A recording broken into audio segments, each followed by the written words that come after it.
they say, that when the great white storm descends upon the northern range, the mountains don't just scream, they judge. They judge the foolish, the lost, and the brave alike, turning their lungs into ice and their hope into a fading ember. My father used to tell me that the wind here has a memory. It remembers every traveler who succumbed to the frost, and it mimics their cries to lure the living into the drifts. I never believed him. I thought the wind was just physics, pressure and cold, indifferent and hollow. But tonight, as I stood by my window, watching the world vanish into a blinding horizontal sheet of white, I realized the wind was hungry. I am Freya. For 5 years, I have lived in this silence. I am a ghost in a house of cedar and stone, a painter of shadows and snow. My life is measured in the rhythmic stroke of a brush and the slow crackle of pine logs in the hearth. I chose this. I chose the isolation because people are messy, and rules are stifling, and the mountains are honest. They don't pretend to love you. They don't ask for anything but your respect. But then, through the rhythmic thrum of the blizzard, I heard it, a sound that didn't belong to the peaks, a mechanical groan, a dying heartbeat of metal and oil. It was faint, nearly swallowed by the roar of the gale, but it was there, down on the Devil's Pass, where the road bends like a broken finger. A green off-road Jeep was losing its battle.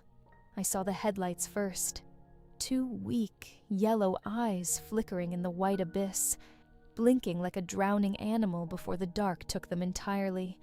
My pulse, usually as steady as the winter tides, spiked. Logic told me to stay, to keep the door bolted and the fire high. Out there, visibility was 0. Out there, the cold could kill a person in minutes. But the image of those dying lights burned into my retinas. I moved with a frantic precision I hadn't felt in years. I pulled on my heavy Arctic parka, the fabric stiff and cold. I laced my boots until the leather bit into my ankles. I grabbed my flashlight and a coil of safety rope, my breath already misting in the unheated mudroom. When I pushed the door open, the wind didn't just enter, it invaded. It slammed against my chest, trying to shove me back into my sanctuary, but I leaned into it. The walk down the slope was a descent into purgatory. Every step was a gamble. The snow was waist-deep in places, a treacherous, shifting ocean of white powder. My flashlight beam was useless, reflecting off the swirling flakes like a wall of mirrors. I followed the memory of the road, counting my steps, feeling for the incline of the terrain through my boots. Then, I saw the shape, a dark, metallic hunch in a massive snowdrift. The Jeep was tilted at a dangerous angle, the driver's side buried. I fought my way to the door. My hands, even through the thick wool of my patterned gloves, feeling the bite of the metal. I hammered on the glass. Nothing. I hammered again, screaming over the wind, my voice sounding like a whisper against the gale. I grabbed the handle and yanked with everything I had. The seal broke with a crack like a gunshot. There she was, a splash of impossible color in a monochrome world. She was wearing a bright orange and purple technical parka, but she looked like a broken doll. She was curled into the footwell, her body racked with shivers so violent I could hear her teeth chattering over the storm. Her skin, a beautiful deep bronze, was ashy with frost. Her hair, a wild, magnificent halo of dark curls, was dusted with white crystals. When she looked up at me, her eyes weren't just afraid. They were searching. They were wide, dark brown pools of desperation, reflecting the beam of my light. She tried to speak, her lips blue and trembling, but only a soft, jagged gasp came out. "Don't talk," I commanded, my voice sharp to cut through her panic. "Don't think. Just move." I reached in and grabbed her. She was surprisingly light, her muscles locked in the early stages of hypothermia. I hauled her out into the storm, and for a second, the wind tried to take us both. I wrapped my arm around her waist, pulling her flush against my side, letting her feel the heat of my body through our layers.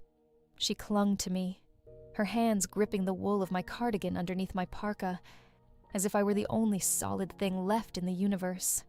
The climb back was an eternity. We were two silhouettes struggling against a god. Her head was tucked into the crook of my neck, her frantic, freezing breath staccato against my skin. I didn't think about the danger. I didn't think about the fact that I was bringing a stranger into my sanctuary. I only thought about the weight of her, the way her heart was hammering against my ribs like a trapped bird. When we finally reached the cabin, I kicked the door shut behind us. The silence was deafening. The warmth of the room hit us like a physical blow. She collapsed onto the floor of the mudroom, her body finally giving up. I didn't give her time to fade. I stripped off my parka, throwing it aside, and knelt beside her. "You're safe," I whispered, though I wasn't sure she could hear me. I looked at her, truly looked at her for the first time in the light. She was breathtaking, even beneath the grime of travel and the pallor of the cold. Her features were striking, a sharp nose, high cheekbones, and those curls that seemed to hold the very shadows of the night. But she was freezing. Her orange jacket was soaked through from the melting snow. I reached for the zipper, my fingers steady. "I need to get these wet clothes off you," I said softly.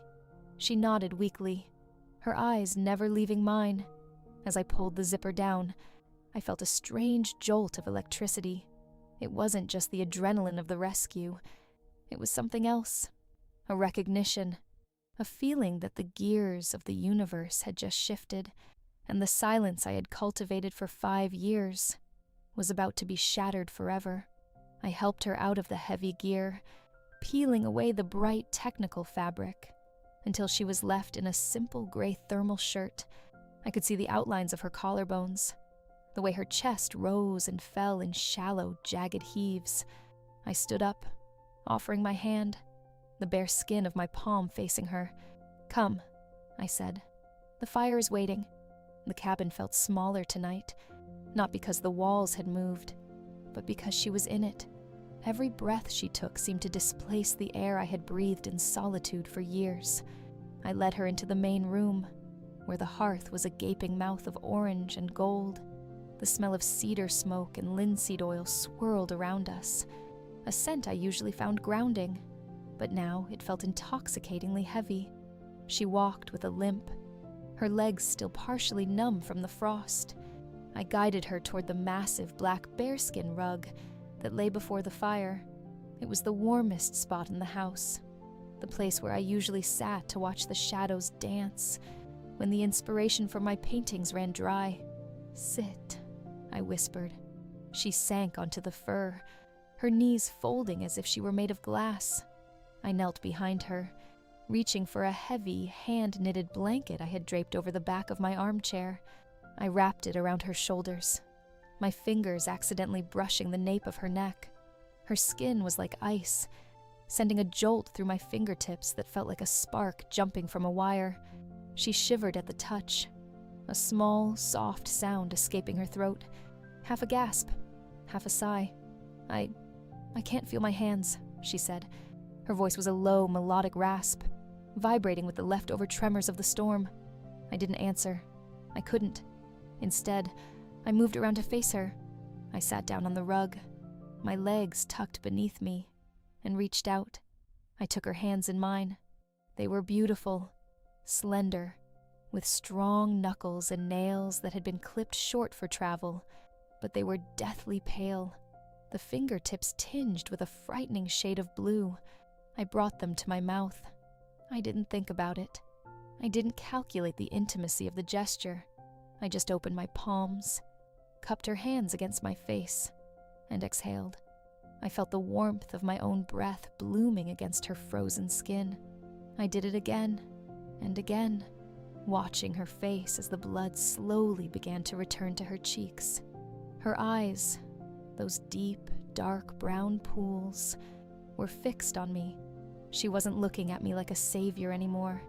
She was looking at me as if I were a riddle she was determined to solve. The firelight played across her bronze skin, creating a map of amber and shadow. Up close, the freckles on her nose looked like a constellation I had forgotten to map. "You're very beautiful," she whispered. The words hung in the air between us, clashing with the roar of the wind outside. I pulled back slightly, my heart performing a strange, erratic dance in my chest. "I'm just a woman who knows how to survive the winter," I replied, my voice sounding more distant than I felt. "Wait here. I'll make something to warm you from the inside." I retreated to the small kitchenette, my movements stiff. I could feel her eyes following me, a physical weight on my back. I grabbed a small copper pot and began the ritual of making cacao. I chopped the dark chocolate with a heavy knife, the rhythmic thud, thud, thud on the wooden board, matching the pulse in my neck.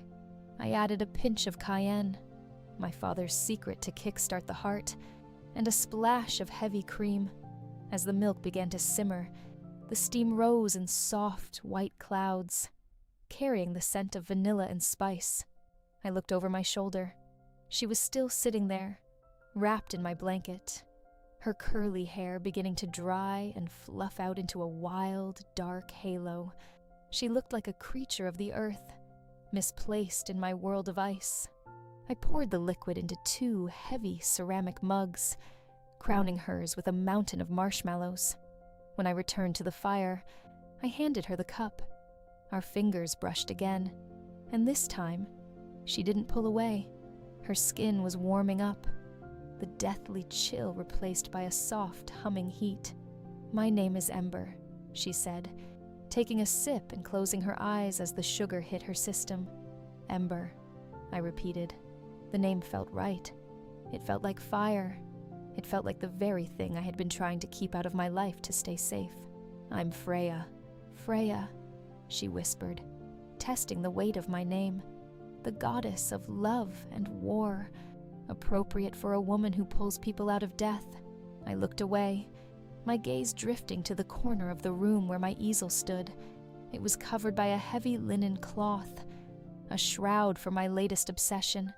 For months, I had been working on a piece that I couldn't finish, a piece that had come to me in a fever dream during the first frost. "What do you do here, Freya, besides rescuing idiots who think they can outrun a blizzard?" "I paint," I said, nodding toward the corner. Ember set her mug down on the stone hearth. Her curiosity was a tangible thing, a spark that lit up her entire face. She stood up, the blanket sliding down her shoulders, revealing the curve of her neck and the strength of her frame. "Can I see?" "No," I said, perhaps too quickly. "It's not finished." But Ember was already moving. She moved with a liquid grace, a restless energy that my cabin hadn't seen in half a decade. She reached the easel before I could stop her. "Please," she said, her hand hovering over the fabric. "I want to see what a woman like you dreams about when she's alone in the clouds." Before I could find the words to forbid it, she pulled the cloth away. The linen fell to the floor with a soft hiss. Silence followed, a silence so thick it felt like the snow outside was burying the room. On the canvas was a portrait. It was a study of light and bronze. It was a woman with wild, dark curls, dark brown eyes full of hidden fire, and a scattering of freckles across a proud nose. It was the woman standing in my living room, exactly as she was, even though I had started the painting 6 months before I ever knew she existed. Ember gasped, her hand flying to her mouth. She turned back to me, her eyes wide with a mixture of awe and something that looked suspiciously like fear. "How?" she whispered. "Freya, how is this possible?" I stood up, the heat of the fire suddenly feeling like a fever. I looked at the painting, then at her. The resemblance was absolute. It was more than a likeness. It was an echo. I had captured the tilt of her head, the specific curve of her lip, the intensity of a soul I hadn't met until tonight. "I don't know," I said, my voice trembling. I've been painting you for half a year. I thought I was just losing my mind. I thought you were a ghost I had invented to keep the loneliness away." Ember stepped toward me. She didn't look afraid anymore. The shock had transformed into an intense, magnetic pull. She stopped just inches from me, the scent of the storm still clinging to her clothes, mixed with the sweet smell of the cacao. "I felt it too," she said, her voice barely a breath. "For months, I've had this feeling that I was being pulled north, like there was a thread tied to my heart, and someone was slowly reeling me in. That's why I took the Jeep. That's why I didn't turn back when the clouds rolled in." She reached out, her warm bronze hand coming up to rest on my cheek. Her skin felt like a brand. "You weren't waiting for the winter to end, Freya," she whispered. "You were waiting for me." The wind slammed against the cabin, a violent reminder of the world outside. But inside, the air was static, charged with a tension that threatened to burn us both to ash. I looked into her dark eyes and saw my own reflection, a woman who was finally, terrifyingly, waking up. I couldn't move. Her hand on my cheek felt like the only thing keeping me upright, the only thing anchoring me to the floor, while the world outside tried to scream us into non-existence.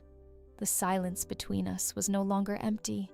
It was heavy, filled with the unspoken weight of that canvas in the corner. I had spent months staring at those eyes in oil paint, and now, seeing them alive, reflecting the orange flicker of my own hearth, I felt my carefully constructed walls crumbling into the dust. "I don't believe in destiny," I whispered, my voice cracking like thin ice. "Destiny is for people who are afraid to take responsibility for their own lives. I chose this mountain. I chose the cold." Ember stepped even closer, her body heat radiating through the thin gray thermal shirt. She was so close I could see the golden flecks in her irises, moving like embers in a dying fire. "Maybe you didn't choose the mountain, Freya. Maybe the mountain was just the only place quiet enough for you to hear me calling." She didn't pull her hand away. Instead, her thumb traced the line of my lower lip, a slow, deliberate movement that made my breath hitch in my throat. I was a creature of habit, of discipline, of frozen emotions. I was the ice queen of these peaks, but under her touch, I felt the terrifying sensation of a thaw. It was painful. It was like blood rushing back into a limb that had been numb for too long. "Why me?" I asked, my eyes searching hers.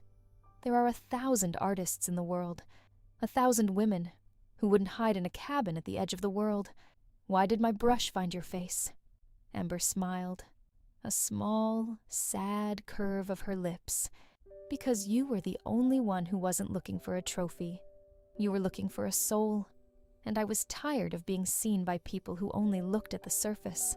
She moved her hand from my cheek to my shoulder, her fingers gripping the thick, patterned wool of my blue and white cardigan. She leaned her forehead against mine, and for a moment, we just stood there, two strangers connected by a dream and a blizzard. The scent of her was everywhere now. Rain, ozone, and the sweetness of the chocolate we had shared. It was the scent of life, invading my sanctuary of dust and turpentine. "The wind is getting worse," I murmured, though I hardly cared. "Let it," she replied. "Let it bury the house. Let it erase the roads. I'm not going anywhere, Freya. I think I've been traveling my whole life just to stand on this rug." I felt a tear escape, a hot streak of moisture against my cold skin.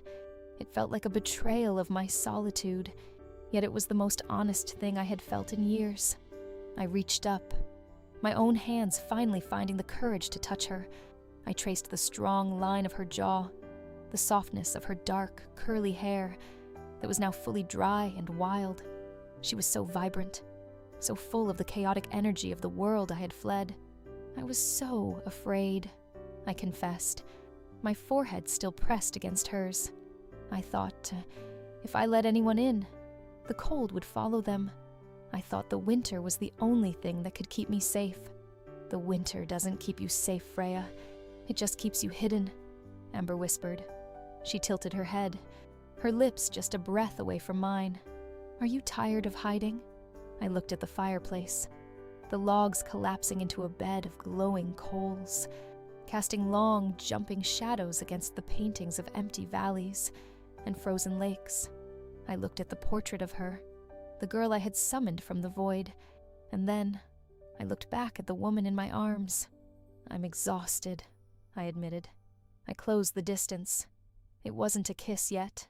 It was a lingering, desperate touch of our noses, a shared breath that felt more intimate than anything I had ever experienced. I felt her heart thudding against my chest, a rapid, rhythmic drumbeat that matched the pulse in my own neck. The cabin, the mountains, the storm, it all fell away. There was no Grandmaster's logic here, no calculated moves, no safety nets. There was only the heat of her skin and the sudden, overwhelming realization that I was no longer alone. I shifted my grip, my fingers tangling in her dark curls, pulling her slightly closer. I wanted to disappear into her. I wanted to burn the memory of the silence away. Stay, I breathed against her lips. Always, she promised. And as the blizzard let out a final, frustrated roar against the timber walls, I realized that the frost had finally met its match. The air in the cabin had changed. It was no longer the stale, thin oxygen of a hermit's cell. It was thick, charged with the scent of wood smoke and the electric proximity of another soul. I looked at Ember, and for the first time in my 25 years, I didn't see a person as a series of shapes or a composition of light and shadow. I saw her as my destination. I used to think that beauty was something you observed from a distance, I said, my voice barely audible over the crackle of the dying fire. That to capture something on canvas, you had to remain detached, cold, like the mountains. I thought that if I touched the world, I would lose my ability to paint it. Ember's hands moved from my shoulders to my waist, pulling me firmly against her. The contrast was staggering. My porcelain pale skin against her deep bronze, my structured patterned wool cardigan against her soft gray thermal.